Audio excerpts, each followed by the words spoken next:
দর্শক বন্ধু, আমি এখন আপনাদেরকে পরিচয় করে দেব এমন একটা চাষের সাথে যে চাষে কোনো লস বলে কোনো শব্দ নাই। অথবা বলতে পারেন যে কি এমন চাষের লস নাই। হ্যাঁ দর্শক, আমি দাঁড়িয়ে আছি একটা 12 মাসি থাই কদবেল গাছের পাশে। তার আগে বলি, কদবেলের সাইজগুলো দেখেন, দারুণ সাইজের কদবেল। এই গাছটাতে প্রায় 200 পিসের মতো কদবেল আছে। আর এই যে গাছটা দেখতে পাচ্ছেন, এই গাছটার বয়স মাত্র 4 বছর।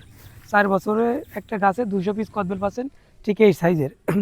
আমি কিছুদিন আগে 2টা কদবেল কিনছিলাম 140 টাকা দিয়ে, অর্থাৎ পার পিস কদবেলের দাম হচ্ছে 70 টাকা। তো যারা খুচরা বিক্রি করে তাদের জন্য হয়তো বা এই দামটা, কিন্তু যারা পাইকারি বিক্রি করে তাদের জন্য এই দামটা না পেতে পারেন।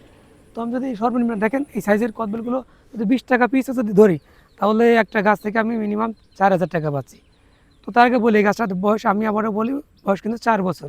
তো আপনি গাছ লাগানোর 1 থেকে 1.5 বছর পরে কিন্তু ফল পাবেন, তবে সেটা সীমিত হারে। আর এটা আপনি পূর্ণ মাত্রায় ফল পাবেন 3 থেকে 3.5 বছর পর থেকে পূর্ণ মাত্রায় এমনটা ফল পাবেন। আর এই 33 শতকের 1 বিঘাতে আপনার আছে 150 থেকে 180টা গাছ লাগবে। আর এই গাছগুলো যখন লাগাবেন, এর মাঝে কিন্তু আপনি সাথী ফসল হিসেবে 3 থেকে 4 বছর অনায়াসে অন্য চাষ করে নিতে পারবেন। আর এই গাছগুলো, এই কদবেলটা কেন চাষ করবেন সেটার জন্য বলি। আপনি চাকরি করেন, লেখাপড়া করেন, ব্যবসা করেন, পাশাপাশি এই কাজটা করতে পারেন। কারণ এর জন্য আপনার মাসে একদিনও আপনার এই ক্ষেত্রে সময় দেওয়া লাগবে না। তো সেক্ষেত্রে বলবো, চাকরি বা ব্যবসার পাশাপাশি আপনি কিন্তু এই চাষটা করতে পারেন। বাণিজ্যিকভাবে বর্তমান সময় কিন্তু বাংলাদেশে ব্যাপক হারে কদবেলের চাষ হচ্ছে। কারণ এই কদবেল কিন্তু ঔষধি একটা খাতে কিন্তু ব্যাপক চাহিদা দিন দিন বেড়ে চলছে।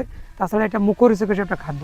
তো আমি বলবো যে, যাতে পতিত জমি আছে কিংবা চাকরি বা অন্যান্য পেশায় আছেন, তারা চাইলে কিন্তু এই জাতীয় কদবেল চাষ করে আপনি আপনার ভাগ্যের চাকাকে আরও এক ধাপ এগিয়ে নিয়ে যেতে পারেন। ধন্যবাদ সবাইকে সাথে থাকার জন্য।